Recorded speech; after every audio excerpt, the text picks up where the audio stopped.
Hi, welcome back to the next lesson on social work. അപ്പോൾ നമ്മൾ കഴിഞ്ഞ ലെക്ചറിൽ അല്ലെങ്കിൽ കഴിഞ്ഞ ക്ലാസ്സിൽ നമ്മൾ ഇതിനെ എല്ലാം കൂടെ ബന്ധിപ്പിച്ചുകൊണ്ട് അല്ലേ ഫിലോസഫി, പ്രിൻസിപ്പിൾസ്, അസംഷൻസ് ആൻഡ് അതെങ്ങനെ അപ്ലൈ ചെയ്യുന്നു എന്നുള്ളതിൻ്റെ ഒരു ഓവർവ്യൂ നമ്മൾ നേടി അല്ലേ.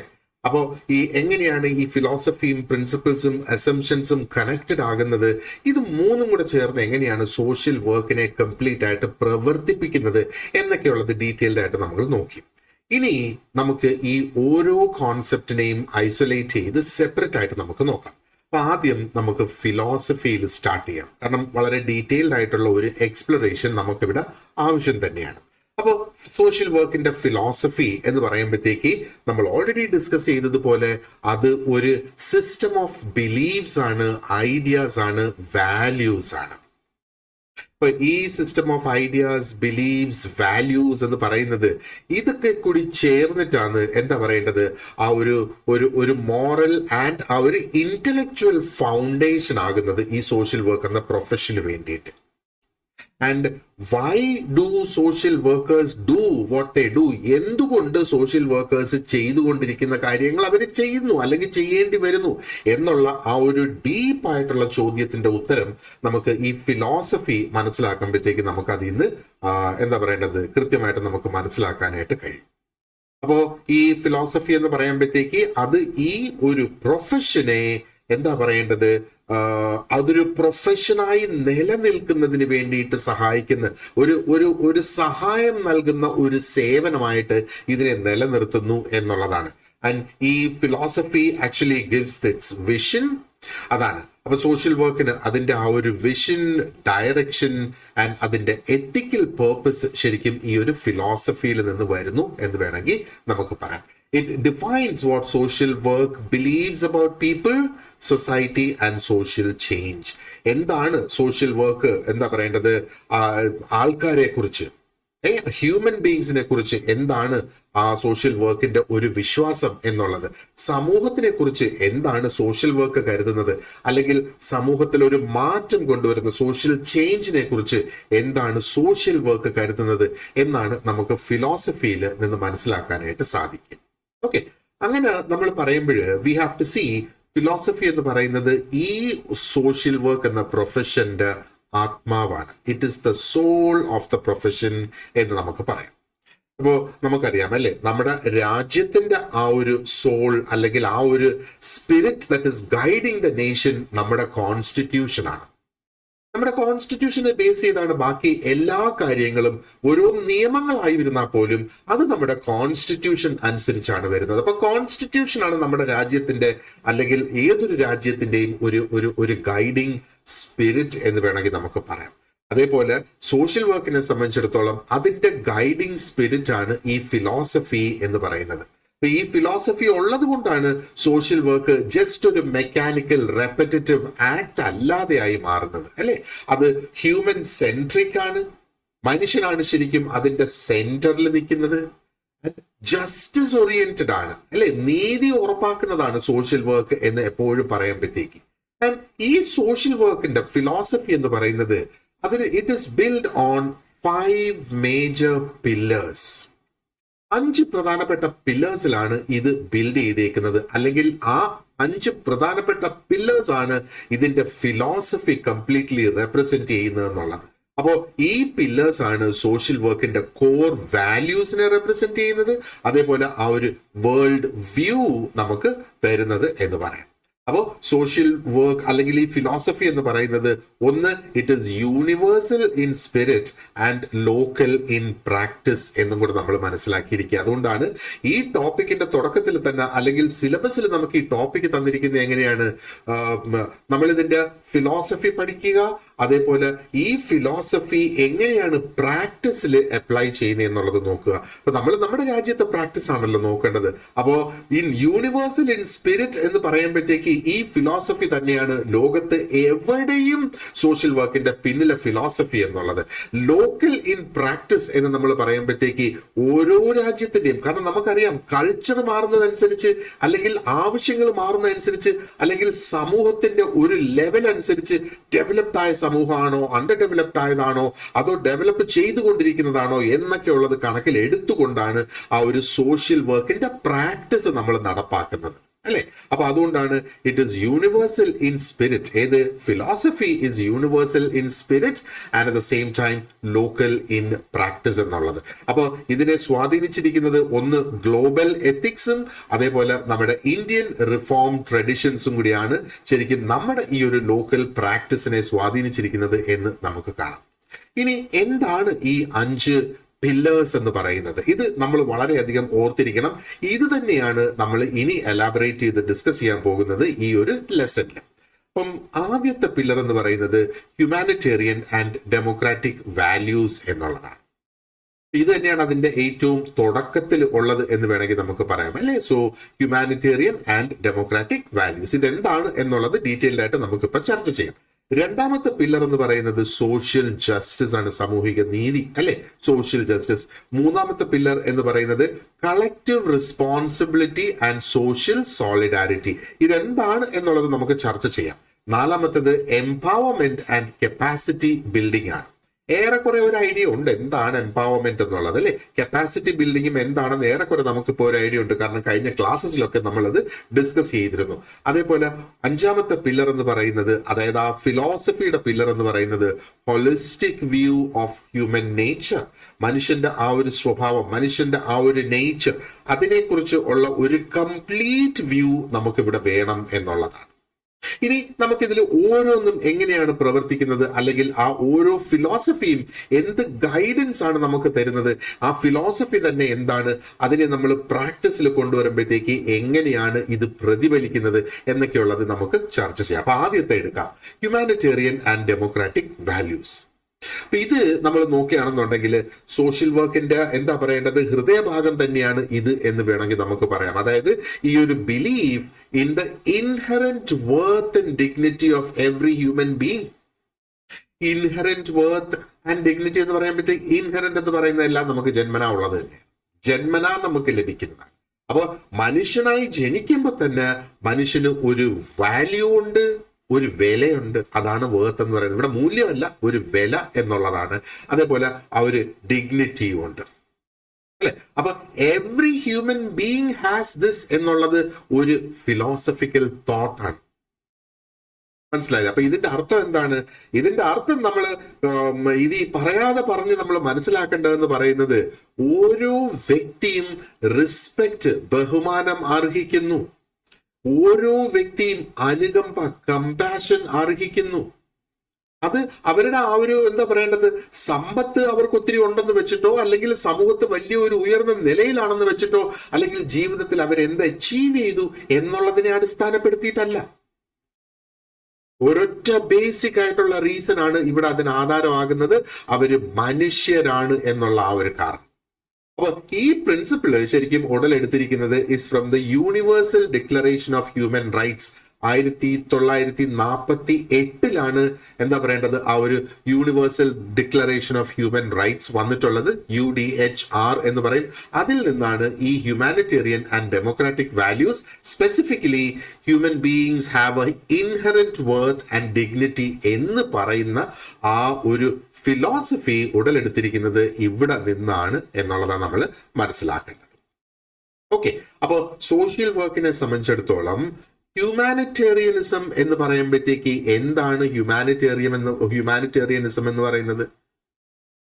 മനുഷ്യത്വം എന്ന് വേണമെങ്കിൽ നമുക്ക് പറയാം. അപ്പൊ ആ ഒരു മനുഷ്യത്വം എന്ന് പറയുമ്പം അവിടെ കൊടുക്കുന്നത് എംപതി, കൈൻഡ്നെസ് ആൻഡ് ഒരു മോറൽ ഡ്യൂട്ടി. മോറൽ ഡ്യൂട്ടി എന്തിനുള്ളതാണ്? സഫറിങ് കുറച്ചു കൊണ്ടുവരിക. ഒരു പക്ഷെ മറ്റുള്ളവരുടെ ആ ഒരു സഫറിങ്, ആ ഒരു വേദന നമുക്ക് കുറച്ചു കൊണ്ടുവരിക എന്നുള്ളത്, അതാണ് ഹ്യൂമാനിറ്റേറിയൻ ആയിട്ടുള്ള ഇതിന്റെ ആ ഒരു ഭാഗം എന്ന് പറയുന്നത്. ഡെമോക്രാറ്റിക് ആയിട്ടുള്ള ഒരു ഭാഗം എന്ന് പറയുമ്പോഴത്തേക്ക് എന്താണ് ആ ഒരു ഡെമോക്രസി എന്ന് പറയുമ്പോഴത്തേക്ക് അവിടെ പ്രാധാന്യം കൊടുക്കുന്നത് ഇക്വാലിറ്റിക്ക്, തുല്യതയ്ക്ക്, പാർട്ടിസിപ്പേഷൻ, എല്ലാവരുടെയും പങ്കാളിത്തത്തിന് ആൻഡ് സെൽഫ് ഡിറ്റർമിനേഷൻ. ഓരോരുത്തർക്കും അവരവരുടെ ഉന്നമനത്തിന് വേണ്ടിയിട്ട് അവർ പ്രവർത്തിക്കണം, അവർ എന്തെങ്കിലും ആയിത്തീരണം എന്നുള്ള ആ ഒരു സെൽഫ് ഡിറ്റർമിനേഷൻ ഇവിടെ വരും.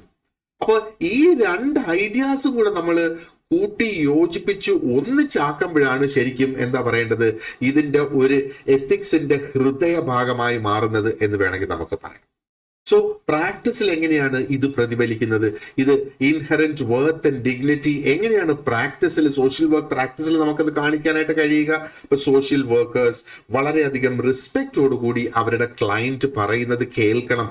ഒരു തരത്തിലുള്ള മുൻവിധി ഉണ്ടാകാൻ പാടില്ല. ആൻഡ് അവർ കാര്യങ്ങൾ പറഞ്ഞുകൊണ്ടിരിക്കുന്ന സമയത്ത് അവരെ ഇന്ററപ്റ്റ് ചെയ്യാനും പാടില്ല. അങ്ങനെ ഇന്ററപ്റ്റ് ചെയ്യാതെ അവരെ മുൻവിധി ഇല്ലാതെ അവർ പറയുന്ന അവരുടെ പ്രശ്നങ്ങൾ സോഷ്യൽ വർക്കർ കേൾക്കണം. ആ ഒരു പ്രവൃത്തി എന്താ പറയണ്ടേ, ഈ ഒരു ഇൻഹെറന്റ് വർത്ത്, കാരണം ആ ഒരു മനുഷ്യൻ എന്ന് പറയുന്ന വ്യക്തിക്ക് ആ ഒരു വേർതിനെസ് ഉള്ളത് കൊണ്ടാണ് ഇത് ശ്രദ്ധിച്ച് കേൾക്കണം എന്ന് പറയുന്നത്. മറ്റ് നമ്മൾ ഉപയോഗിക്കുന്ന വാക്കുകളും കൂടെ ഇതിനകത്ത് എന്താ പറയേണ്ടത്, ഈ ഒരു ഇൻഹെറന്റ് വർത്തും ഡിഗ്നിറ്റിയും ആഡ് ചെയ്യും. ഓക്കെ, അപ്പൊ ചില വാക്കുകളുണ്ടല്ലോ, അഡിക്റ്റ് എന്ന്, പിച്ചക്കാരൻ, ബെഗർ എന്ന്, അല്ലെങ്കിൽ അവനൊരു കംപ്ലീറ്റ് ഫെയിലിയർ ആണ്, അങ്ങനെയുള്ള വാക്കുകൾ ആരെയും ഒരു രീതിയിലും ഒരു നെഗറ്റീവ് ലേബിൾ കൊടുക്കത്തക്ക രീതിയിലുള്ള വാക്കുകൾ ഉപയോഗിക്കരുത് എന്നുള്ള. അപ്പോൾ ഈ ഒരു സഹായം അവർക്ക് നൽകുന്നത് വളരെയധികം കമ്പാഷനോടുകൂടി, അനുകമ്പയോടുകൂടി ആ ഒരു സഹായം അവർക്ക് നൽകുക. And understand that every client has A story that deserves dignity. എല്ലാ ക്ലയന്റിന്റെയും പിന്നിൽ അവർക്ക് ഡിഗ്നിറ്റി അർഹിക്കുന്ന ഒരു കഥ അവർക്ക് ഉണ്ട് എന്ന് നമ്മൾ മനസ്സിലാക്കുക. ഇവിടെ ഒരു എക്സാമ്പിൾ കൊടുക്കുന്ന എന്താണ്? എക്സാമ്പിൾ പറഞ്ഞിരിക്കുന്ന ഒരു സോഷ്യൽ വർക്കർ ഒരു HIV അല്ലെങ്കിൽ എയ്ഡ്സ് ബാധിതനായ ഒരു വ്യക്തിയെ സഹായിക്കുന്നു. അപ്പൊ സോഷ്യൽ വർക്കർ ഇവിടെ ഉറപ്പ് വരുത്തണം, അവരുടെ പ്രൈവസി നമ്മൾ റെസ്പെക്ട് ചെയ്യണം. ഒരു എയ്ഡ്സ് രോഗിയാണെന്നും പറഞ്ഞ് അത് നമുക്ക് കൊട്ടിഘോഷിച്ച് നടക്കാനായിട്ട് പാടില്ല, അല്ലെ? കാരണം ഓൾറെഡി എയ്ഡ്സ് രോഗം, എയ്ഡ്സ് ബാധിച്ച ഒരു വ്യക്തി എന്ന് പറയുമ്പോഴത്തേക്ക് ഒരു സോഷ്യൽ സ്റ്റിഗ്മ ആ വ്യക്തിക്ക് അറ്റാച്ച്ഡ് ആണ്. ആ വ്യക്തിയെ എല്ലാവരും ഒറ്റപ്പെടുത്താനായിട്ട് ശ്രമിക്കും, ആരും അടുപ്പിക്കാനായിട്ട് താല്പര്യപ്പെടുത്തില്ല. അപ്പോ അതിൽ നിന്നൊക്കെ ഒരു മുക്തി ആ ഒരു വ്യക്തിക്ക് നേടണം എന്നുള്ളതാണ്. ഇനി PSC സംബന്ധിച്ചിടത്തോളം മേ ബി ഒരു ചോദ്യം അവർ ചിലപ്പോൾ ചോദിച്ചേക്കാം, which document upholds the principle of human dignity in social work?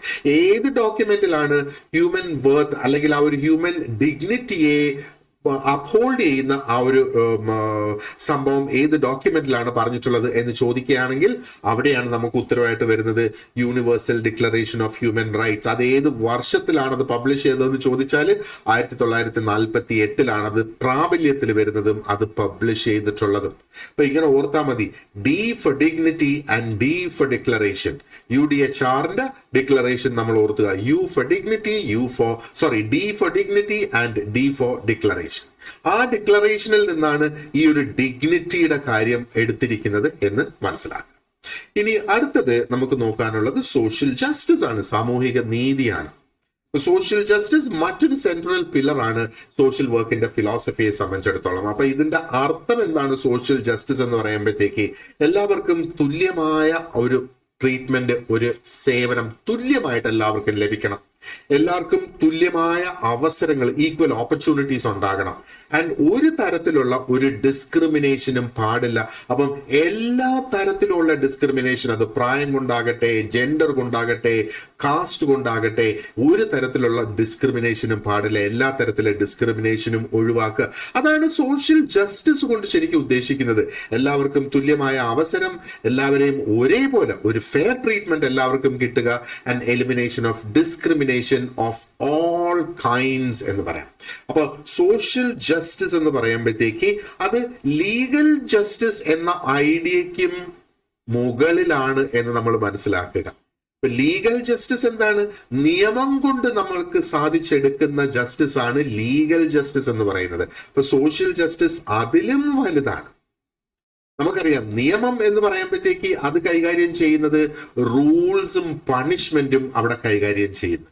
എന്നാൽ സോഷ്യൽ ജസ്റ്റിസ് കൈകാര്യം ചെയ്യുന്നതോ എത്തിക്സ് ആണ്, ഇക്വാളിറ്റി ആണ്, ആ ഒരു ഫെയർനെസ് ആണ് അത് അവിടെ കൈകാര്യം ചെയ്യുന്നത്. അത് എല്ലാ ദിവസവും നമ്മുടെ ഡേ ടു ഡേ ലൈഫിൽ അത് കൈകാര്യം ചെയ്തുകൊണ്ടേയിരിക്കുകയാണ് സോഷ്യൽ ജസ്റ്റിസ് എന്ന് പറയുന്നത്, അല്ലേ? അപ്പോൾ സോഷ്യൽ വർക്കേഴ്സിനെ സംബന്ധിച്ചിടത്തോളം they should believe that injustice in any form is not acceptable. Injustice, ജസ്റ്റിസിന്റെ ഓപ്പോസിറ്റ് ആണ് ഇൻജസ്റ്റിസ് എന്ന് പറയുന്നത്. ഒരു തരത്തിലുള്ള ഇൻജസ്റ്റിസിനെ അംഗീകരിക്കാൻ കഴിയില്ല എന്നുള്ളതാണ് സോഷ്യൽ വർക്കേഴ്സിന്റെ ആ ഒരു വിശ്വാസമായി നിലനിൽക്കേണ്ടത്. അത് ജാതിയുടെ അടിസ്ഥാനത്തിലായിരുന്നാലും കാസ്റ്റിന്റെ അടിസ്ഥാനത്തിലായിരുന്നാലും ജെൻഡറിന്റെ അടിസ്ഥാനത്തിലായിരുന്നാലും ഒരു തരത്തിലുള്ള ഒരു ഡിസ്ക്രിമിനേഷൻ അല്ലെങ്കിൽ ഇൻജസ്റ്റിസ് പാടില്ല. കുട്ടികളെ കൊണ്ട് വേല ചെയ്യിപ്പിക്കാൻ, ചൈൽഡ് ലേബർ, അത് ഇൻജസ്റ്റിസ് ആണ് അല്ലേ? എക്കണോമിക് എക്സ്പ്ലോയിറ്റേഷൻ, ഒരുപക്ഷെ എന്താ പറയേണ്ടത്, ജോലി തക്കതായ കൂലി ജോലിക്ക് കൊടുക്കാത്തത് ഒരു എക്കണോമിക് എക്സ്പ്ലോയിറ്റേഷൻ ആണ്. അപ്പൊ ഇതിനെയൊക്കെ ചാലഞ്ച് ചെയ്യണം. എങ്ങനെയാണ്? കളക്റ്റീവ് ആക്ഷനിലൂടെ ഇതിനെയൊക്കെ ചാലഞ്ച് ചെയ്യണം. അതും സോഷ്യൽ വർക്കിന്റെ ഉത്തരവാദിത്വമാണ്. അപ്പം ഈ ഒരു പ്രിൻസിപ്പിൾ അല്ലെങ്കിൽ ഈ ഒരു ഫിലോസഫി വർക്ക് ചെയ്യുന്നത് കണ്ടോ? സോഷ്യൽ ജസ്റ്റിസ് എന്ന ഫിലോസഫി എങ്ങനെയാണ് വരുന്നതെന്ന് കണ്ടോ? മനസ്സിലായില്ലേ? അപ്പൊ ഇനി നമ്മൾ പ്രാക്ടീസിൽ നോക്കുകയാണെങ്കിൽ എങ്ങനെയാണ് ഈ ഒരു സോഷ്യൽ ജസ്റ്റിസ് ഉറപ്പുവരുത്താനായിട്ട് സാധിക്കുക, അല്ലെങ്കിൽ ഈ ഒരു സോഷ്യൽ ജസ്റ്റിസ് എന്ന ഫിലോസഫി പ്രാക്ടീസിൽ എങ്ങനെയാണ്? ഒന്ന്, social workers always advocate for the marginalised communities, അല്ലെ? മാർജിനലൈസ്ഡ് ആയിട്ടുള്ള പിന്തള്ളപ്പെട്ട കമ്മ്യൂണിറ്റീസിന് വേണ്ടിയിട്ട് അവര് അഡ്വക്കേസി നടത്തുന്നു, അവർക്ക് വേണ്ടിയിട്ട് പ്രവർത്തിക്കുന്നു എന്നുള്ളത്. അതേപോലെ ഈക്വൽ ആക്സസ് ടു എഡ്യൂക്കേഷൻ, എല്ലാവർക്കും തുല്യമായ അവകാശമുണ്ട് വിദ്യാഭ്യാസത്തിനും ഹെൽത്ത് കെയറിന്, ആശുപത്രിയിൽ പോകുന്നതിന് വേണ്ടിയിട്ട്, അതേപോലെ എംപ്ലോയ്മെന്റിനും എല്ലാവർക്കും തുല്യമായ അവകാശം ഉണ്ട്. അപ്പൊ സോഷ്യൽ വർക്കേഴ്സ് ആ ഒരു തുല്യതയ്ക്ക് വേണ്ടിയിട്ട് പ്രവർത്തിക്കണം എന്നുള്ളതാണ്. And they should also promote awareness of rights. നമ്മുടെ അവകാശങ്ങൾ, നമ്മുടെ കോൺസ്റ്റിറ്റ്യൂഷണൽ റൈറ്റ്സ്, ഇപ്പം എനിക്ക് അറിയാൻ പാടില്ല എങ്കിൽ, എന്തൊക്കെയാണ് കോൺസ്റ്റിറ്റ്യൂഷൻ എനിക്ക് തരുന്ന അവകാശങ്ങൾ എന്ന് എനിക്ക് അറിഞ്ഞില്ല എങ്കിൽ ഞാൻ എങ്ങനെ ആ ഒരു അവകാശത്തെ വിനിയോഗം ചെയ്യും? അപ്പൊ ഇവിടെയും സോഷ്യൽ വർക്കറുടെ ഉത്തരവാദിത്വമാണ് ഈ ഒരു അവയർനെസ് ക്രിയേറ്റ് ചെയ്യുക. മനസ്സിലായില്ലേ? ഇതിനെക്കുറിച്ച് അറിവില്ലാത്ത വ്യക്തികൾക്ക് അതിന്റെ അറിവ് പകർന്നു കൊടുക്കുക എന്നുള്ള. അപ്പോ ഒരു എക്സാമ്പിൾ നമ്മൾ നോക്കുകയാണെന്നുണ്ടെങ്കിൽ, ഒരു ട്രൈബൽ കമ്മ്യൂണിറ്റിയുടെ അവകാശങ്ങൾക്ക് വേണ്ടിയിട്ട് പ്രവർത്തിക്കുന്ന ഒരു സോഷ്യൽ വർക്കറെ കുറിച്ച് ഒന്ന് ആലോചിച്ച് നോക്കിയേ. അവർക്ക് right to land, right to education, ഇതൊക്കെ ഉണ്ട്. അവർക്ക് അവകാശമുണ്ട്, ഭൂമിക്കായിരുന്നാലും വിദ്യാഭ്യാസത്തിനായിരുന്നാലും എന്നുള്ള ആ ഒരു സത്യം അവർക്ക് ബോധ്യപ്പെടണ്ടേ? ഓൾറെഡി ഉണ്ടോ എന്ന് അവർക്ക് അറിയണ്ടേ? അപ്പോ എന്താ പറയേണ്ടത്?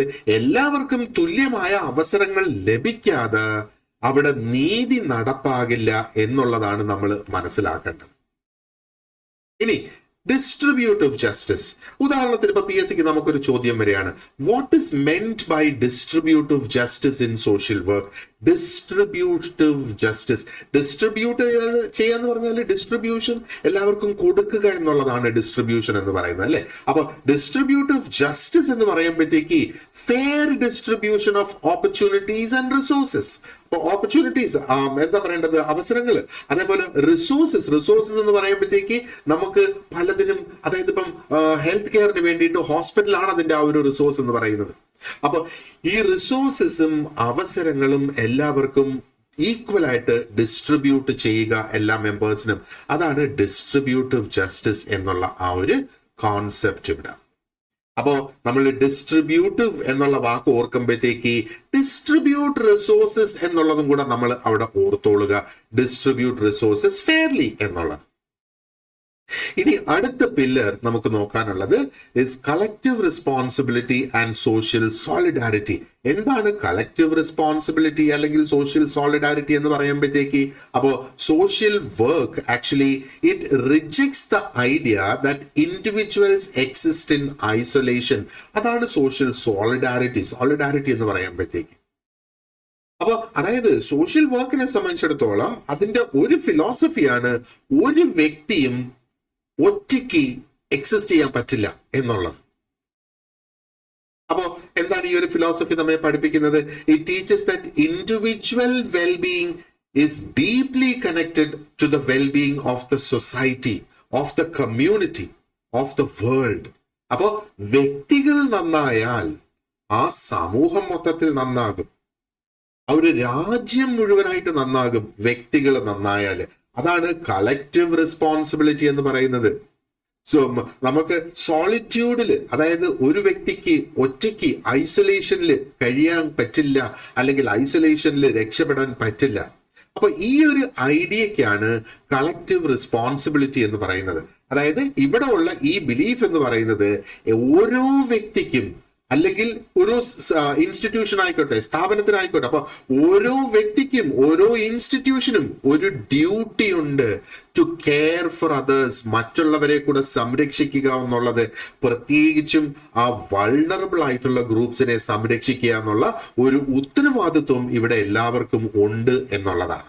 അപ്പൊ ഒരു ഹെൽത്തി ആയിട്ടുള്ള ഒരു സൊസൈറ്റി നമുക്ക് വേണമെങ്കിൽ എന്താ പറയേണ്ടത്, അതിലുള്ള എല്ലാ സെക്ഷൻസിലെ ആൾക്കാരും ഹെൽത്തി ആയിരിക്കണം, എല്ലാവരും പ്രോസ്പർ ചെയ്യണം. അപ്പൊ ഒരു സെക്ഷൻ പ്രോസ്പർ ചെയ്യാതെ അടിച്ചമർത്തപ്പെട്ട് അവിടെ കിടക്കുകയാണെങ്കിൽ ആ ഒരു സമൂഹം മെച്ചപ്പെട്ടു എന്ന് നമുക്ക് പറയാനായിട്ട് കഴിയില്ല, അല്ലേ? അപ്പൊ ഈ പ്രിൻസിപ്പിൾസ് ഒക്കെ നമ്മൾ നോക്കുകയാണെന്നുണ്ടെങ്കിൽ നമ്മുടെ ഇന്ത്യൻ ഫിലോസഫിക്കൽ ചിന്തകളിൽ തന്നെ ഇത് വളരെ ഡീപ്ലി റൂട്ടഡ് ആണ്. വെൽഫെയർ ഫോർ ഓൾ എന്നുള്ള കോൺസെപ്റ്റ് എന്ന് പറയുന്നത് ഒരു ഗാന്ധിയൻ ഫിലോസഫിയാണ്. സർവോദയ എന്ന് പറയുന്ന ആ ഒരു ഗാന്ധിയൻ ഫിലോസഫിയാണ് വെൽഫെയർ ഫോർ ഓൾ എന്നുള്ള ആ ഒരു ഉദ്ദേശം. അതേപോലെ എന്താ പറയേണ്ടത്, the world is one family എന്ന കോൺസെപ്റ്റ്, വാസുദൈവ കുടുംബകം കോൺസെപ്റ്റ് ആണ് എന്താ പറയേണ്ടത്, ഒരു ഏൻഷ്യന്റ് ഇന്ത്യൻ വിസ്റ്റമാണ് ഇത്. The whole world is one family എന്നുള്ളത് അതൊരു ഫിലോസഫിക്കൽ തോട്ടാണ്. നമ്മൾ ആഴത്തിൽ ഇറങ്ങി ചെന്നാൽ നമുക്കതിനെ വ്യക്തമായിട്ട് മനസ്സിലാക്കാനായിട്ട് സാധിക്കും, അല്ലെ? അപ്പൊ എങ്ങനെയാണ് ഈ ഒരു ഫിലോസഫി നമ്മൾ പ്രാക്ടീസിൽ കൊണ്ടുവരുന്നത്? എങ്ങനെയാണ് social workers community participation encourage ചെയ്യുമ്പം ഓരോരുത്തരും അതിനകത്ത് പങ്കെടുക്കും. ആൻഡ് ഈ ഒരു ഗ്രൂപ്പ് സോഷ്യൽ വർക്ക് അല്ലെ കമ്മ്യൂണിറ്റി പാർട്ടിസിപ്പേഷൻ കൊണ്ട് ഉദ്ദേശിക്കുന്ന ഒരു കാര്യം എന്ന് പറയുന്നത് ആ പ്രശ്നങ്ങൾ പരിഹരിക്കുന്നതിന് വേണ്ടി അന്യോന്യം മെമ്പേഴ്സിന് അങ്ങോട്ടും ഇങ്ങോട്ടും സഹായിക്കാം എന്നുള്ളത്. അപ്പോഴാണ് ആ ഒരു sense of mutual help and social unity അവിടെ പ്രൊമോട്ട് ചെയ്യപ്പെടുന്നത്, അല്ലെ? ആ ഒരു സോഷ്യൽ ബോണ്ടിങ് അവിടെ ഗ്രോ ചെയ്ത് വരും എന്നുള്ളത്. കാരണം ഇവിടെ അന്നേരം പിന്നെ ആ ഒരു വിശ്വാസം അവിടെ ഉണ്ടാകും. എന്താണ്, your problem is also my problem, നിന്റെ പ്രശ്നം എന്റെയും കൂടെ പ്രശ്നമാണ് എന്ന് പറയുമ്പോഴാണ് ആ ഒരു സോഷ്യൽ യൂണിറ്റിയെ നമുക്കൊന്നും കൂടെ റീഇൻഫോഴ്സ് ചെയ്ത് ഊട്ടി ഉറപ്പിച്ച് കൊണ്ടുവരാനായിട്ട് സാധിക്കുള്ളൂ. അപ്പോൾ എന്താ പറയേണ്ടത്, സോഷ്യൽ ഷെയർഡ് ആയിട്ടുള്ള ഒരു സോഷ്യൽ റെസ്പോൺസിബിലിറ്റി അവിടെ എല്ലാവരും ഏറ്റെടുക്കുക എന്നുള്ളതാണ്. ഒരു എക്സാമ്പിൾ എന്താണ്, mobilising villagers for sanitation, water conservation, വെള്ളം എന്താ പറയേണ്ടത് കൺസേർവ് ചെയ്യുന്നതിന്, അല്ലെങ്കിൽ സാനിറ്റൈസേഷൻ അല്ലെങ്കിൽ പ്രോപ്പർ ആയിട്ടുള്ള ടോയ്ലറ്റ്സ് ഉപയോഗിക്കുന്നതിന് വേണ്ടിയിട്ട് ഒരു കമ്മ്യൂണിറ്റിയെ പ്രൊമോട്ട് ചെയ്ത് കൊണ്ടുവരിക എന്നുള്ളത്.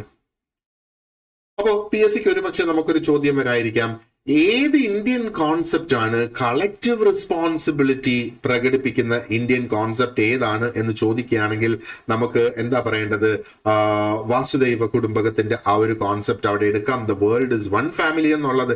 ഇനി ഗാന്ധിജിയുടേതാണ് അവരവിടെ കൊടുത്തിരിക്കുന്നതെങ്കിൽ വെൽഫെയർ ഫോർ ഓൾ എന്നുള്ള ആ ഒരു കോൺസെപ്റ്റും ദോ അത് സ്ലൈറ്റ്ലി ഡിഫറെന്റ് ആണെങ്കിലും the world is one family എന്ന് പറയുന്ന ആ ഒരു കോൺസെപ്റ്റ് ആണ് ശരിക്കും ആ ഒരു കളക്റ്റീവ് റെസ്പോൺസിബിലിറ്റി. കാരണം ഒരു ഫാമിലി എന്ന് പറഞ്ഞാൽ ആ ഫാമിലിയിലെ എല്ലാ മെമ്പേഴ്സും മറ്റുള്ള മെമ്പേഴ്സിന് സഹായിക്കേണ്ട വ്യക്തികളാണ്, അല്ലെ? അപ്പൊ അതേപോലെ വേൾഡ് ഇസ് എ ഫാമിലി എന്ന് പറയുമ്പോഴത്തേക്ക് ആ ഫാമിലി മെമ്പേഴ്സ് ആണ് അന്യോന്യം അങ്ങോട്ടും ഇങ്ങോട്ടും സഹായിക്കേണ്ടത്. ഇനി നാലാമത്തെ ഫിലോസഫിക്കൽ പില്ലർ എന്ന് പറയുന്നത് is empowerment and capacity building. ഇത് നമ്മൾ ഓൾറെഡി ഡിസ്കസ് ചെയ്തിട്ടുണ്ട് ഒരു ക്ലാസ്സിൽ. അപ്പൊ എംപവർമെന്റ് എന്ന് പറയുമ്പോഴത്തേക്ക് എന്താണ്, helping people gain control over their lives. ഓരോ വ്യക്തിയും അവരവരുടെ ജീവിതത്തെ അവർക്ക് കൺട്രോൾ ചെയ്യാനായിട്ട് സാധിക്കണം. എങ്ങനെയാണ് അവരുടെ ജീവിതത്തെ അവർക്ക് കൺട്രോൾ ചെയ്യാനായിട്ട് സാധിക്കുക? ഒരു പക്ഷേ ഒരു തൊഴിലുണ്ടാകുന്ന ആ ഒരു അവസരത്തിൽ, അവർക്കൊരു വരുമാന മാർഗം ഉണ്ടാകുന്ന ഒരു അവസരത്തിൽ അവർക്ക് അവരുടെ ജീവിതങ്ങളെ കൺട്രോൾ ചെയ്യാനായിട്ട് സാധിക്കുന്നു. മറ്റാരും അവരുടെ ജീവിതത്തിനെ കൺട്രോൾ ചെയ്യാൻ പാടില്ല. അതാണ് എംപവർമെന്റ് കൊണ്ട് അവിടെ ഉദ്ദേശിക്കുന്നത്. അപ്പൊ എംപവർമെന്റ് എന്ന് പറയുമ്പോഴത്തേക്ക് ശരിക്കും ആൾക്കാർക്ക് ഇല്ല പൊളിറ്റിക്കൽ പവർ കിട്ടുക എന്നുള്ളതല്ല ഇവിടെ ഉദ്ദേശിക്കുന്നത്. ഇനി അതും അല്ലെങ്കിൽ ഒരു അതോറിറ്റേറിയൻ പവർ ഇവിടെ ഒരു പോലീസ് ഉദ്യോഗസ്ഥന്റെ പവർ വരണം എന്നുള്ളതല്ല ഇവിടെ ഉദ്ദേശിക്കുന്നത്. അവർക്ക് അവരവരുടെ ജീവിതത്തിന് മുകളിലുള്ള ആ ഒരു കൺട്രോൾ എന്നുള്ളതാണ്. So it is not about giving power to people, മറ്റുള്ളവരെ കൺട്രോൾ ചെയ്യാനുള്ള പവർ കൊടുക്കുന്നതല്ല, but to help them discover their own inner strength and potential. അപ്പോൾ ഓരോ വ്യക്തിയും അവരുടെ സ്ട്രെങ്ത് എന്താണ്, അവരുടെ എന്താ പറയേണ്ടത് ഗുണങ്ങൾ എന്താണ്, അവരുടെ സാധ്യതകൾ എന്താണ്, സാധുതകൾ എന്താണ് എന്ന് മനസ്സിലാക്കുക. അതാണ് പൊട്ടൻഷ്യൽ എന്ന് പറയുമ്പോഴത്തേക്ക്. സോഷ്യൽ വർക്കിന്റെ ഒരു ബിലീഫ് എന്ന് പറയുന്നത് that every person has some capacity, every person has some knowledge, every person has a skill or two, and that can be developed. ഓരോ വ്യക്തിക്കും ഒരു കപ്പാസിറ്റി ഉണ്ട്, നോളജ് ഉണ്ട്, സ്കില്ലുണ്ട്. ഇത് മൂന്നും നമുക്ക് ഇനിയും ഡെവലപ്പ് ചെയ്ത് കൊണ്ടുവരാം. കപ്പാസിറ്റി ഡെവലപ്പ് ചെയ്യാം, സ്കില്ല് ഡെവലപ്പ് ചെയ്യാം, നോളജ് ഡെവലപ്പ് ചെയ്യാം, അല്ലേ? അപ്പൊ അവിടെ അതും എംപവർമെന്റ് ആണ്. നമ്മൾ കൂടുതൽ നോളജ് നേടുന്ന അനുസരിച്ച്, അല്ലെങ്കിൽ നമ്മുടെ കപ്പാസിറ്റി വർദ്ധിക്കുന്ന അനുസരിച്ച്, അല്ലെങ്കിൽ നമ്മുടെ സ്കിൽസ് വർദ്ധിക്കുന്നതനുസരിച്ച് നമ്മൾ ഇൻഡിപെൻഡന്റ് ആയിക്കൊണ്ടേയിരിക്കും. എനിക്കിപ്പോ 2-3 ഡിഫറെന്റ് സ്കിൽസ് എനിക്ക് ഉപയോഗിച്ച് ജോലികൾ ചെയ്യാനായിട്ട് സാധിക്കുമെങ്കിൽ എനിക്ക് വേറെ ആരെയും സാമ്പത്തിക സഹായത്തിന് വേണ്ടിയിട്ട് ഡിപ്പെൻഡ് ചെയ്യേണ്ടി വരില്ല. ഞാൻ അവിടെ ഇൻഡിപെൻഡന്റ് ആകും. ഞാൻ ഇൻഡിപെൻഡന്റ് ആകുന്നതോടുകൂടി ഓട്ടോമാറ്റിക് ആയിട്ട് ഞാൻ കോൺഫിഡന്റ് ആയിട്ടുള്ള ഒരു വ്യക്തിയായിട്ട് വരും. ഞാൻ സെൽഫ് റിലയന്റ് ആകും. എന്റെ ആവശ്യങ്ങൾക്ക് ഞാൻ എന്നിലേക്ക് തന്നെ തിരിയും, ഞാൻ മറ്റാരിലേക്കും തിരിയില്ല എന്നുള്ളത്. അപ്പോ എങ്ങനെയാണ് ഈ ഒരു പ്രിൻസിപ്പിൾ നമുക്ക് പ്രാക്ടീസിൽ കൊണ്ടുവരുമ്പോഴത്തേക്ക്, റൂറൽ ഇന്ത്യയിൽ അല്ലെങ്കിൽ റൂറൽ ഏരിയാസിലുള്ള സ്ത്രീകൾക്ക് ട്രെയിനിങ് കൊടുക്കുന്നത് ഒരു എക്സാമ്പിൾ ആയിട്ട് നമുക്ക് എടുക്കാം. അവരുടെ ലീഗൽ ആയിട്ടുള്ള റൈറ്റ്സിനെ കുറിച്ച് അവരെ പഠിപ്പിച്ചെടുക്കുക, ലീഡർഷിപ്പ് സ്കിൽസിൽ അവരെ ട്രെയിൻ ചെയ്തെടുക്കുക, സെൽഫ് ഹെൽപ്പ് ഗ്രൂപ്പ്സിന്റെ മാനേജ്മെന്റ് എങ്ങനെയാണ് നടത്തേണ്ടത്, ആ ഗ്രൂപ്പ്സിനെ എങ്ങനെ നടത്തിക്കൊണ്ടു പോകണം എന്ന് അവർക്ക് അതിനെ കുറിച്ച് പഠിപ്പിച്ചു കൊടുക്കുക. അപ്പോ എന്താ പറയേണ്ടത്, ഒരു ജോബ് റെഡിയാക്കുന്ന, അതായത് ജോബ് റെഡി പ്രോഗ്രാംസ് എന്ന് വേണമെങ്കിൽ നമുക്ക് പറയാം. അപ്പൊ അവർക്കൊരു ഒരു ഒരു അതായത് ജോലി നേടുന്നതിന് വേണ്ടിയിട്ടുള്ള എന്തെങ്കിലും സ്കിൽസ് അവരെ പഠിപ്പിക്കുക, അതിന് വേണ്ടിയിട്ടുള്ള പ്രോഗ്രാംസ് നടപ്പാക്കാം. അൺഎംപ്ലോയിഡ് ആയിട്ടുള്ള വ്യക്തികൾക്ക് അതുകൊണ്ട് എംപ്ലോയ്മെന്റ് ലഭിക്കും. ഇനി ഡിസബിലിറ്റീസ് ഉള്ള വ്യക്തികൾക്ക് അവർക്ക് സഹായം എത്തിച്ചു കൊടുക്കുക, അവർക്ക് ഗവൺമെന്റ് സർവീസസിനുള്ള ആക്സസ് അവർക്ക് ഉറപ്പാക്കി കൊടുത്താൽ മതി. ഇൻഡിപെൻഡന്റ് ആയിട്ട് അവർക്ക് പോയി അത് നേടിയെടുക്കാനായിട്ട് സാധിക്കുക എന്നുള്ളത്, അല്ലെ? അപ്പൊ ഇവിടെ ഒരു എക്സാമ്പിൾ നമുക്ക് നോക്കാനാണെന്നുണ്ടെങ്കിൽ, വീണ്ടും നമ്മൾ ആ ഒരു റൂറൽ ഇന്ത്യയിലേക്ക് പോവുക, റൂറൽ വില്ലേജിലേക്ക് പോവുക. ഒരു സോഷ്യൽ വർക്കർ അവിടെ ഒരു സെൽഫ് ഹെൽപ്പ് ഗ്രൂപ്പ് ഓർഗനൈസ് ചെയ്യുന്നു, SHG നമ്മൾ കേട്ടിട്ടുണ്ട്, അല്ലെ? അപ്പൊ സ്ത്രീകൾക്ക് വേണ്ടിയിട്ട് ഒരു ചെറിയ സേവിങ്സും ക്രെഡിറ്റ് സ്കീമും ഒക്കെ നടത്തുന്നതിന് വേണ്ടിയിട്ട് ഒരു സെൽഫ് ഹെൽപ്പ് ഗ്രൂപ്പ് രൂപീകരിക്കുന്നു എന്നുള്ളത്. ഇത് കാലക്രമേണ എന്താ പറയേണ്ടത്, അതിനകത്ത് അല്ലെങ്കിൽ അതിൽ പങ്കാളികളായിട്ടുള്ള സ്ത്രീകൾക്ക് ആ ഒരു എക്കണോമിക് ആയിട്ടുള്ള എന്താ പറയേണ്ടത് ഒരു കോൺഫിഡൻസ് അവർക്ക് ഗെയിൻ ചെയ്യാനായിട്ട് സാധിക്കും. അവരുടെ ആ ഒരു എക്കണോമിക് ബാക്ക്ഗ്രൗണ്ട് ഒന്നും കൂടെ ബെറ്റർ ആയിട്ട് വരും. അപ്പോൾ ഓട്ടോമാറ്റിക്കലി അവരുടെ ആ ഒരു സോഷ്യൽ ഇൻഡിപെൻഡൻസും കൂടെ അവിടെ വളർന്നു വരും എന്നുള്ളതാണ്, അല്ലേ? അപ്പൊ എംപവർമെന്റ് എന്ന് ഉദ്ദേശിക്കുന്നത് is the power within one's person. ആ വ്യക്തിക്ക് മറ്റുള്ള വ്യക്തികളെ കൺട്രോൾ ചെയ്യാൻ കിട്ടുന്ന ആ ഒരു അതോറിറ്റേറിയൻ പവർ അല്ല ഇവിടുത്തെ എംപവർമെന്റ് കൊണ്ട് ഉദ്ദേശിക്കുന്നത്. അപ്പൊ ഇത് നമ്മൾ വെളിയിൽ നിന്ന് കൊണ്ടുവന്ന് കൊടുക്കുന്ന ഒരു പവർ അല്ല. ഈ പവർ ഉള്ളിൽ ഓരോ വ്യക്തിയും ആ വ്യക്തിയുടെ ഉള്ളിൽ തന്നെ ഡെവലപ്പ് ചെയ്തെടുക്കുന്നതാണ് ഈ എംപവർമെന്റ് എന്ന് പറയുന്ന ഈ ഒരു പവർ എന്ന് പറയുന്നത്. ഒരു പക്ഷെ PSCക്ക് ചോദിച്ചാലോ, എംപവർമെന്റ് ഇൻ സോഷ്യൽ വർക്ക് കൊണ്ട് ഉദ്ദേശിക്കുന്നത് എന്താണ് എന്നുള്ളത്. അപ്പോ ഇത് എന്താ പറയേണ്ടത്, അതിന്റെ ഉത്തരം ഇങ്ങനെയാണ് വരേണ്ടത്. It is the process of enabling individuals and groups to gain control over their lives and realise their potential. അതാണ് അതിന്റെ ഒരു ഫുൾ ആൻസർ എന്ന് പറയുന്നത്. പിന്നെ നമുക്ക് അവിടെ തന്നിട്ടുള്ളതിൽ ഏറ്റവും അനുയോജ്യമായ ഒരു ഉത്തരം നമ്മൾ തിരഞ്ഞെടുക്കുക എന്നുള്ളത്. ഇനി 5ാമത്തെ ആ ഒരു പില്ലർ എന്താണ് എന്ന് നമുക്ക് നോക്കാം. അപ്പോൾ നമ്മളിവിടെ കാണുന്ന എന്താണ് 5ാമത്തെ പില്ലർ എന്ന് പറയുന്നത്, holistic view of human nature എന്നുള്ളതാണ്. അപ്പൊ എന്താണ് ഈ ഒരു ഹോളിസ്റ്റിക് വ്യൂ എന്ന് പറയുമ്പോഴത്തേക്ക്, സോഷ്യൽ വർക്കിനെ സംബന്ധിച്ചിടത്തോളം അത് ഹ്യൂമൻ ബീയിങ്സിനെ എങ്ങനെയാണ് അത് വീക്ഷിച്ച് കാണുന്നത്, ആസ് ഹോൾ പേഴ്സൺസ്, കംപ്ലീറ്റ് വ്യക്തികളായിട്ട്, ഹോൾ കംപ്ലീറ്റ് ഫുൾ പേഴ്സൺ ആയിട്ടാണ് അവിടെ കാണുന്നത്. അപ്പോ അത് പറയുമ്പോഴത്തേക്ക് അതിന്റെ അർത്ഥം എന്താണ്, അപ്പൊ അവരുടെ ജീവിതങ്ങൾ എന്ന് പറയുന്നത് അത് രൂപപ്പെട്ടു വന്നിരിക്കുന്നത് is through A combination of factors. പല ഫാക്ടേഴ്സ് ആണ്. അപ്പൊ നോക്കുക, ബയോളജിക്കൽ ആയിട്ടുള്ള ഫാക്ടേഴ്സ് ഉണ്ട്, സൈക്കോളജിക്കൽ ആയിട്ടുള്ള ഫാക്ടേഴ്സ് ഉണ്ട്, സോഷ്യൽ ആയിട്ടുള്ള ഫാക്ടേഴ്സ് ഉണ്ട്, കൾച്ചറൽ ആയിട്ടുള്ള ഫാക്ടേഴ്സ് ഉണ്ട്, എൻവയറമെന്റൽ ആയിട്ടുള്ള ഫാക്ടേഴ്സ് ഉണ്ട്. ഇതെല്ലാം കൂടെ ചേരുമ്പോഴാണ് ഒരു വ്യക്തിഗത ജീവിതം തിട്ടപ്പെടുത്താനായിട്ട് സാധിക്കുക. ബയോളജിക്കൽ വേണം, സൈക്കോളജിക്കൽ വേണം, സോഷ്യൽ വേണം, കൾച്ചറൽ വേണം, എൻവയറമെന്റൽ വേണം, അല്ലെ? അപ്പൊ ഇതിനെ നമുക്ക് ഒറ്റപ്പെടുത്തി ഓരോന്നോരോന്നിനായിട്ട് മെച്ചപ്പെടുത്തുന്നതിന് പകരം സോഷ്യൽ വർക്ക് ഇതിനെ മുഴുവനായിട്ടാണ് ഒരൊറ്റ വ്യക്തിക്ക് വേണ്ടിയിട്ട് കാണുന്നത് എന്നുള്ളതാണ്. ഇതിനെയാണ് ഒരു പുതിയ കോൺസെപ്റ്റ് അല്ലെങ്കിൽ ഒരു ഡിഫറെന്റ് കോൺസെപ്റ്റ് ഇവിടെ ഉള്ളത്, പേഴ്സൺ ഇൻ എൻവയറമെന്റ് അല്ലെങ്കിൽ PIE ഓർ PI എന്ന് പറയുന്ന ആ ഒരു കോൺസെപ്റ്റ് അല്ലെങ്കിൽ ഈ ഒരു പേഴ്സ്പെക്റ്റീവ്. ഓക്കെ, അപ്പോ എന്താ പറയേണ്ടത്, ഇതിന്റെ ഒരു കീ കോൺസെപ്റ്റ്, ഈ ഒരു പേഴ്സ്പെക്റ്റീവ് എന്താണ് എന്ന് നമുക്ക് ആദ്യം ഒന്ന് നോക്കാം. ഈ പേഴ്സൺ ഇൻ എൻവയറമെന്റിന്റെ ഡെഫിനിഷൻ നമ്മൾ നോക്കുകയാണെന്നുണ്ടെങ്കിൽ, ഒന്ന്, ഇത് ഒരു ഫൗണ്ടേഷണൽ ആയിട്ടുള്ള ഒരു കോൺസെപ്റ്റ് തന്നെയാണ് സോഷ്യൽ വർക്കിനെ സംബന്ധിച്ചിടത്തോളം ഈ PIE എന്ന് പറയുന്നത്. It refers to a holistic approach, means complete ആയിട്ട്, അതാണ് ഹോളിസ്റ്റിക് എന്ന് പറയുന്നത്. അപ്പൊ ഇൻഡിവിജ്വൽസിനെ ഐസൊലേഷനിലല്ല അവിടെ കണക്കാക്കുന്നത്, പക്ഷെ എങ്ങനെയാണ്, individuals are in constant interaction with the social, economic, cultural and physical environment. നമ്മൾ ഓരോ നിമിഷവും ജീവിക്കുന്നത് അങ്ങനെയാണല്ലേ, നമ്മൾ കോൺസ്റ്റന്റ് ആയിട്ട് നമ്മൾ ഇന്ററാക്ട് ചെയ്തുകൊണ്ടിരിക്കുകയാണ് നമ്മുടെ സൊസൈറ്റിയുമായിട്ട്, നമ്മുടെ എക്കണോമിക് സിസ്റ്റംസുമായിട്ട്, നമ്മുടെ കൾച്ചറുമായിട്ട്, നമ്മുടെ ആ ഒരു ഫിസിക്കൽ എൻവയറമെന്റുമായിട്ട് നിരന്തരം നമ്മൾ ഇന്ററാക്ട് ചെയ്തുകൊണ്ടേയിരിക്കുകയാണ്. അപ്പൊ അതാണ് ഒരു ഹോളിസ്റ്റിക് അപ്രോച്ച് എന്ന് പറയുന്നത്. And it recognizes that a person's thoughts, emotions and behaviors, ഒരു വ്യക്തിയുടെ ചിന്തകൾ, ഒരു വ്യക്തിയുടെ ഇമോഷൻസ്, ഒരു വ്യക്തിയുടെ പെരുമാറ്റം, ബിഹേവിയർ, ഇതിനെയൊക്കെ സ്വാധീനിക്കുന്നത് ആ എക്സ്റ്റേണൽ ആയിട്ടുള്ള സറൗണ്ടിങ്സും ഒരു വ്യക്തിക്കുള്ള റിലേഷൻഷിപ്സും ആണ്. അതേപോലെ ഇന്റേണൽ ഫാക്ടേഴ്സും അവിടെയുണ്ട്. ഓക്കെ, അപ്പോ ആ ഒരു വ്യക്തിയുടെ ഒരു സ്വഭാവം അല്ലെങ്കിൽ ആ ഒരു വ്യക്തിയുടെ ചിന്തകൾ, വ്യക്തിയുടെ ഇമോഷൻസ്, ഇതിനെയൊക്കെ സ്വാധീനിക്കുന്നത് ആ വ്യക്തിയുടെ എൻവയറമെന്റൽ അല്ലെങ്കിൽ എക്സ്റ്റേണൽ സറൗണ്ടിങ്സ്. അത് തന്നെയല്ലേ ഈ social, economic, cultural, physical environment എന്ന് പറയുന്നതാണ് എക്സ്റ്റേണൽ സറൗണ്ടിങ്സ് എന്ന് പറയുന്നത്. ആൻഡ് അവരുടെ ഇന്റേണൽ ഫാക്ടേഴ്സും അവിടെയുണ്ട്, അതേപോലെ റിലേഷൻഷിപ്സും അവിടെയുണ്ട്. അപ്പൊ ഇതിന്റെ കോർ ഐഡിയ എന്താണ്? ഈ ഒരു PIE എന്ന് നമ്മൾ പറയുമ്പോഴത്തേക്ക് അതിന്റെ ഒരു കോർ ഐഡിയ മനസ്സിലാക്കേണ്ടത്, അതായത് ഹ്യൂമൻ ബിഹേവിയർ ആൻഡ് ഹ്യൂമന്റെ പ്രോബ്ലംസ് എന്ന് പറയുന്നത് cannot be fully understood without considering the context in which a person lives.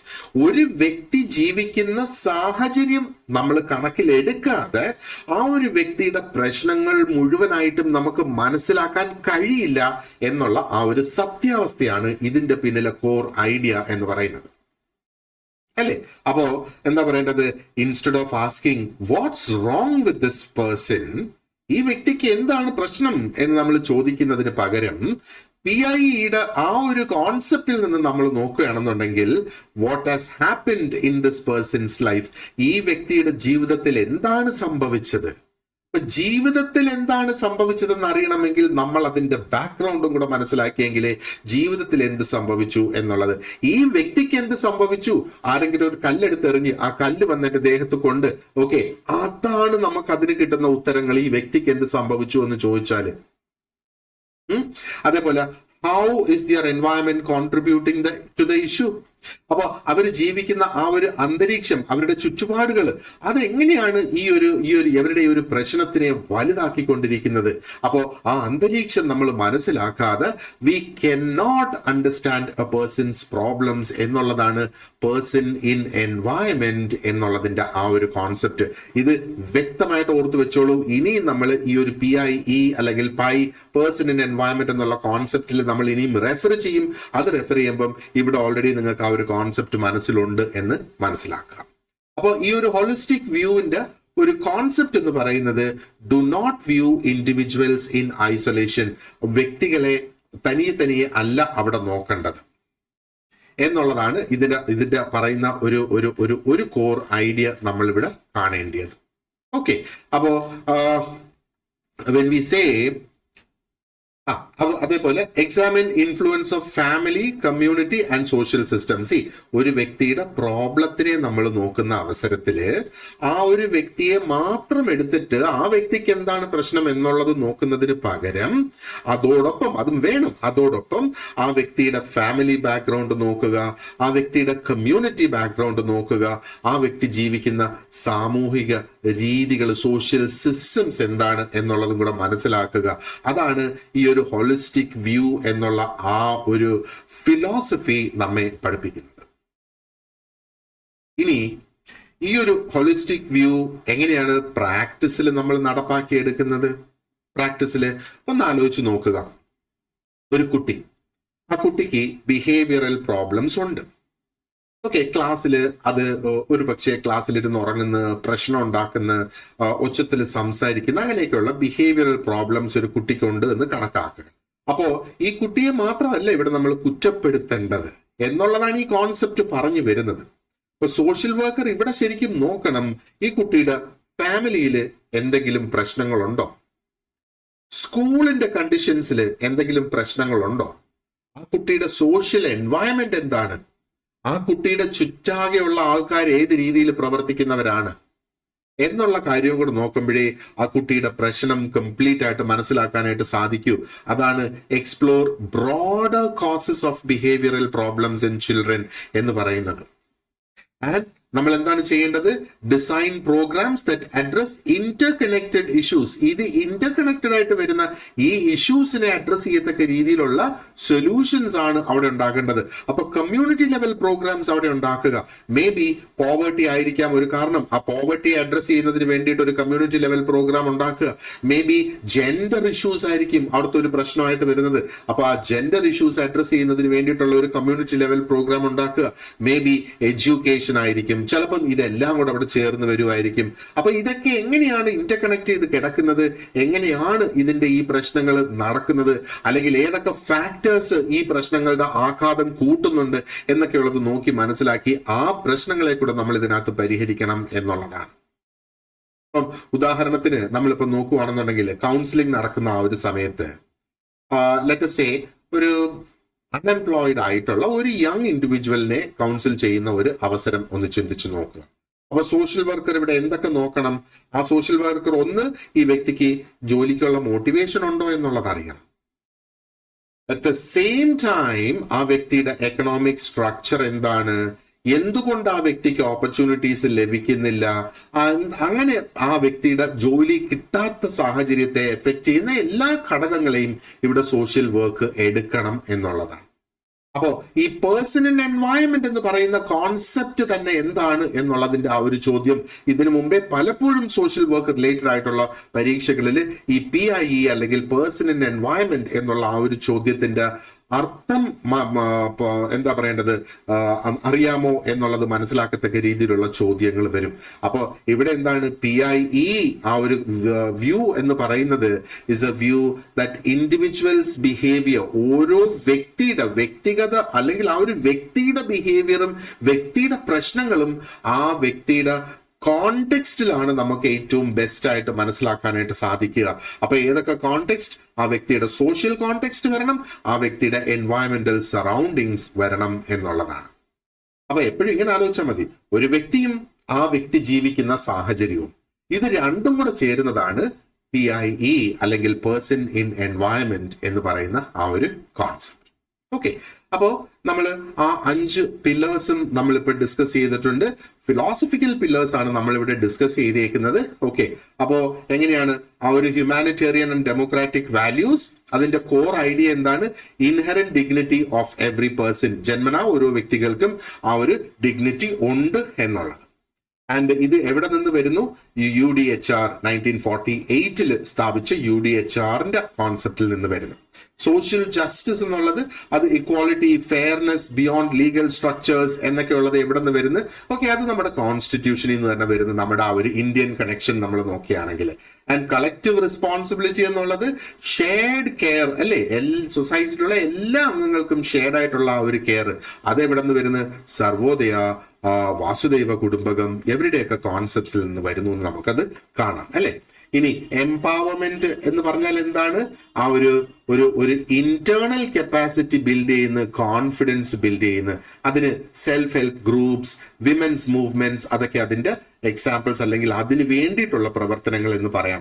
ആ ഒരു ഹോളിസ്റ്റിക് ഹ്യൂമൻ വ്യൂ എന്ന് പറയുമ്പോഴത്തേക്ക് ഒന്ന് പേഴ്സണൽ എൻവയൺമെന്റ്, അതേപോലെ സിസ്റ്റംസ് ആൻഡ് എക്കോളജിക്കൽ തിയറീസ്, അതിനകത്ത് നിന്ന് നമുക്ക് സിസ്റ്റംസ് തിയറിയൊക്കെ നമുക്ക് സ്പെസിഫിക് ആയിട്ട് പഠിക്കാൻ തന്നെ ഉണ്ട് എന്നുള്ളത് ഓർത്ത് വെച്ചോളുക.